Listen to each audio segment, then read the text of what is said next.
السلام علیکم ورحمۃ اللہ وبرکاتہ۔ امید ہے آپ سب خیریت سے ہوں گے۔ کبھی آپ نے سوچا ہے کہ استغفار آخر ہماری زندگیوں کو اتنا بدل کیسے دیتا ہے؟ کیوں کچھ لوگ صرف استغفر اللہ کو اپنی زندگی کا حصہ بنا کر سکون، برکت اور کامیابی حاصل کر لیتے ہیں؟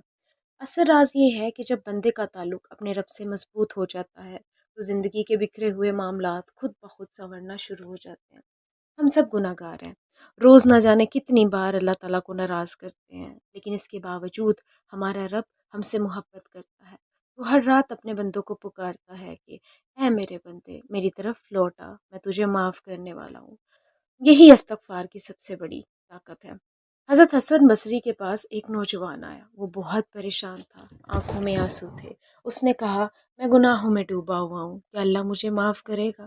آپ رحمت العالمین نے فرمایا اللہ کی رحمت سے مایوس مت ہو، تم کثرت سے استغفار کرو، بے شک اللہ سب سے زیادہ معاف فرمانے والا ہے۔ کچھ عرصے بعد وہی نوجوان دوبارہ ملا، مگر اس بار اس کے چہرے پر عجیب سکون اور نور تھا۔ اس نے کہا میں نے استغفار کو اپنی زندگی کا حصہ بنا لیا، اللہ تعالیٰ نے میرے حالات بدل دیے، رزق میں برکت عطا فرمائی اور دل کو سکون دے دیا۔ آج میں آپ کو ایک نہایت آسان مگر 3 دن کا استغفار بتانے جا رہی ہوں۔ یہ عمل رزق میں برکت، رکاوٹوں کے خاتمے، پریشانیوں سے نجات اور دعاؤں کی قبولیت کے لیے بہت فائدہ مند ہے انشاءاللہ۔ استغفار یہ ہے استغفر اللہ رب من کل ذنب و اتوب علیہ۔ آپ نے اسے روزانہ 300 سے 500 مرتبہ 3 دن تک پڑھنا ہے۔ وقت کوئی بھی رکھ سکتے ہیں، لیکن بہتر یہ ہے کہ سکون اور توجہ کے ساتھ پڑھیں۔ عمل کرتے وقت باوضو رہیں اور دل سے اللہ تعالیٰ سے معافی مانگیں۔